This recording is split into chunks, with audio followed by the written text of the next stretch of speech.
Selamat malam, Assalamualaikum warahmatullahi wabarakatuh. Perkenalkan, nama saya Asep Suryana, NPM 190200007, kelas akuntansi reguler 4 semester 3. Di sini saya ingin memaparkan tugas UAS dasar akuntansi keuangan menengah yang diajarkan oleh Bapak Willy Nur Hayadi SEMAK. Sebelum lanjut kepada pembahasan atau materi, saya ingin meminta bantuannya pada teman-teman agar like, subscribe, dan komen ya. Karena like, komen, dan subscribe gratis. Makasih teman-teman. Lanjut kita pada pembahasan. Di sini saya membahas tentang dana kas kecil yang menggunakan metode tetap atau impres dan menggunakan metode tidak tetap atau fluktuasi. Dan juga saya membahas di sini tentang wesel bayar dan wesel tagih. Baiklah, tanpa berlama-lama kita lanjut saja. Dana kas kecil. Kas kecil adalah dana yang dikeluarkan perusahaan untuk membayar pengeluaran-pengeluaran dalam jumlah relatif kecil. Contohnya dana konsumsi rapat. Terdapat dua metode dalam pencatatan dana kas kecil.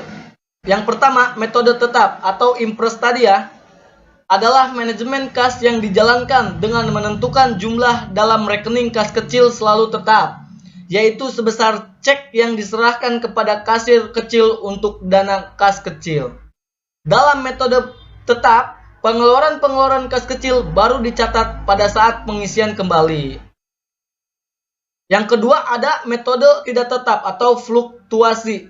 Dalam metode fluktuasi, pembentukan dana dilakukan melalui cara yang sama pada saat metode impres atau metode tetap tadi ya. Yang membedakan antara metode fluktuasi dengan metode impres yakni terletak pada saldo rekening dana kas kecil. Di dalam metode fluktuasi, saldo tidaklah tetap, namun berfluktuasi sama dengan jumlah pengisian kembali atau sesuai dengan pengeluaran kas. Dilakukan pencatatan langsung pada saat terjadinya transaksi pengeluaran kas memakai dana kas kecil. Setelah memahami penjelasan mengenai kedua pencatatan tersebut, selanjutnya kita lihat beberapa contoh soal kas kecil di bawah ini. Nah, teman-teman, kita lanjut ya pada contoh soal kas kecil dalam perusahaan.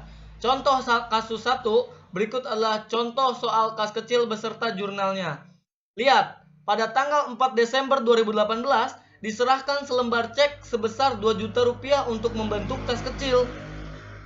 Pada tanggal 7 Desember 2018 dibeli tunai alat-alat tulis untuk kantor sebesar Rp96.000.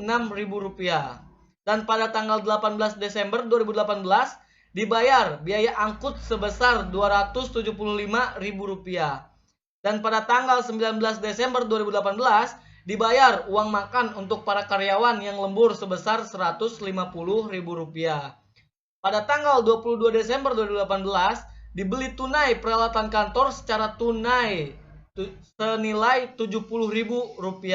Dan pada tanggal 28 Desember 2018 dilakukan pertanggungjawaban atas pengeluaran-pengeluaran menggunakan kas kecil dan pengisian kembali dana kas kecil. Nah, ini contoh jurnal pencatatan kas kecil dengan memakai mode impres atau mode tetap. Nah, kita lihat teman-teman.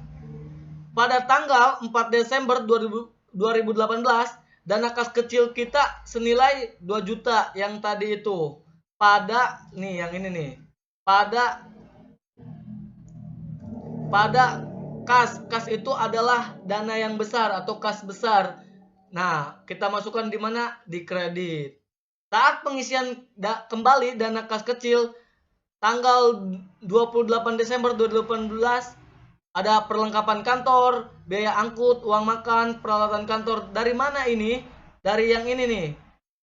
Kan diminta untuk pertanggungjawaban atas pengeluaran-pengeluaran menggunakan kas kecil dan pengisian kembali dana kas kecil. Jadi maksudnya apa ini pengisian kembali? Jadi kita tulis biaya yang kita keluarkan dari biaya-biaya tadi yang ini nih, yang dipakai oleh kantor ini nih. Kita tulis kembali pada metode impres atau metode tetap.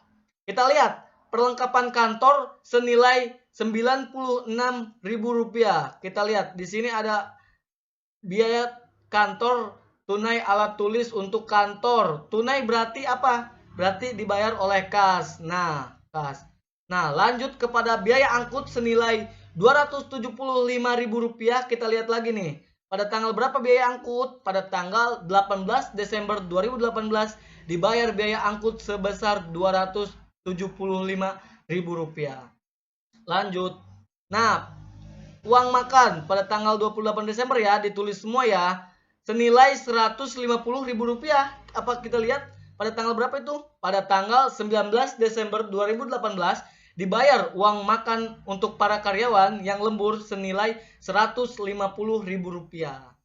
Lanjut teman-teman, pada peralatan kantor senilai Rp70.000. Dari mana ini? Kita lihat lagi teman-teman.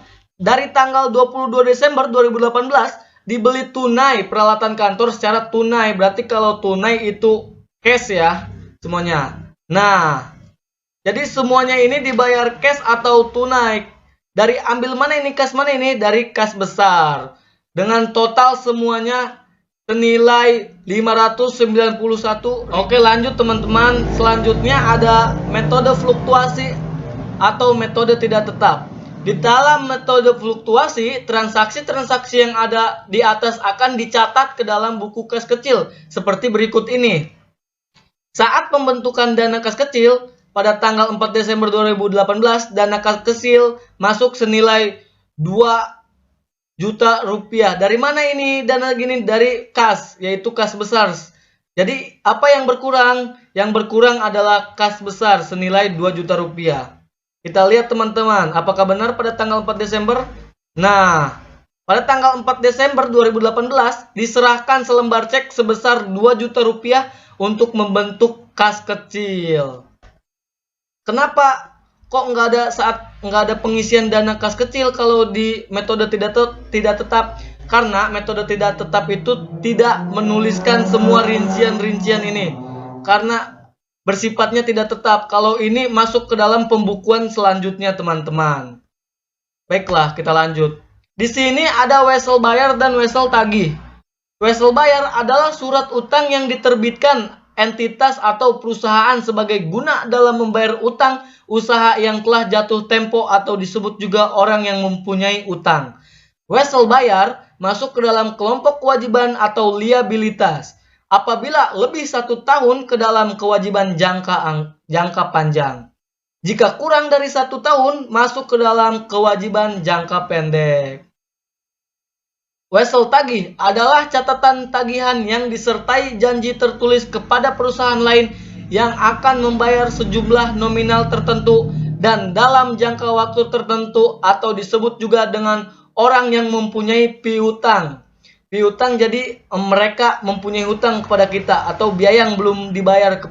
Mereka belum membayar biaya kepada kita. Itu disebut piutang teman-teman. Wesel tagih ini masuk ke dalam kelompok aktiva. Apabila lebih panjang dari 1 tahun masuk ke dalam piutang jangka panjang, sedangkan kurang dari 1 tahun masuk ke dalam aktiva lancar. Untuk lebih jelas simaklah soal dan jawaban di bawah ini. Oke, lanjut teman-teman. Nah, pada tanggal 31 Maret, PT Yudhiscoy menerbitkan wesel bayar 60 hari dengan bunga 15% senilai 10 juta kepada PT XYZ sebagai pembayaran utang yang telah jatuh tempo sebesar 10 juta rupiah saat membeli barang dagang secara kredit tanggal 1 Maret. Diketahui harga pokok penjualan adalah 8 juta. Buatlah jurnal atas transaksi untuk kedua perusahaan tersebut. Nah, pertama kita buat dulu jurnal untuk PT Yudhiscoy atau dia yang meminjam uang atau menghutang. Nah, pada tanggal 1 Maret persediaan dia 10 juta pada utang usaha. Jadi dia meminjam 10 juta pada PT XYZ. Nah, jatuh tempo sebesar 10 juta saat membeli barang dagang secara kredit tanggal 1 Maret. Nah, pada tanggal 31 Maret, utang usaha dia adalah 10 juta pada wesel bayar. Dia membayar 10 juta. Menerbitkan wesel bayar 60 hari dengan bunga 15%. 30 Maret, dia membayar utang kepada PT XYZ senilai 10 juta. ada beban bunga nih 15% tadi senilai 250 pada kas. Jadi total semuanya adalah 10.250.000. Perhitungan beban bunga sama dengan 10 juta kali 60 per 360 kali 15% sama dengan 250. Itu beban bunganya. Nah, lanjut teman-teman. Untuk jurnal PT XYZ atau yang meminjamkan uang kepada PT Yudhiscoy, kita tulis pada tanggal 1 Maret piutang usaha atau si PT XYZ meminjamkan uang atau persediaan kepada PT Yudhiscoy senilai 10 juta pada penjualan. Dia menjual persediaan kepada PT Yudhiscoy. Kita tulis yang keluar adalah 10 juta. Harga pokok penjualannya adalah 8 juta pada persediaan tadi itu, pada persediaan. Diketahui harga pokok penjualan adalah 8 juta harga pokoknya itu karena ada beban itu, ada beban bunganya tadi. Lanjut teman-teman ya. Pada tanggal 31 Maret, Wesel tagih senilai 10 juta pada piutang usaha. Jadi PT XYZ PT Yudhiscoy membayar Wesel tagih pada piutang usaha senilai 10 juta. Menerima promes atau Wesel tagih. Jadi si PT XYZ menerima uang tadi yang pada PT Yudhiscoy karena PT Yudhiscoy ini yang menghutang. Nah, pada tanggal 30 Mei kas kita bertambah senilai 10.250. Pada pendapatan bunga yang tadi itu tuh ada bunganya, beban bunga si PT Yudhiscoy senilai 250, kita masukkan 250 pada Wesel tagih senilai 10 juta yang tadi pada Wesel bayar, dia membayar 10 juta teman-teman. Menerima pelunasan dan bunga yang telah jatuh tempo. Kenapa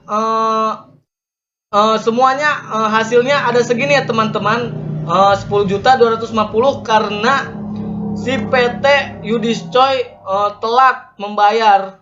Jadi dia dikenakan bunga senilai 15%, yaitu Rp250.000. Terima kasih teman-teman. Baiklah teman-teman, hanya itu saja yang dapat saya sampaikan. Bila ada salah kalimat atau salah kata-kata, saya mohon dimaafkan karena saya masih belajar, ilmu saya masih sedikit. Nanti saya akan belajar lagi. Baiklah teman-teman, terima kasih yang udah nonton. Saya mohon bantuannya untuk like, subscribe, dan komen ya teman-teman, karena like, subscribe, dan komen dapat membantu saya. Oke teman-teman, terima kasih. Assalamualaikum warahmatullahi wabarakatuh. Dadah teman-teman.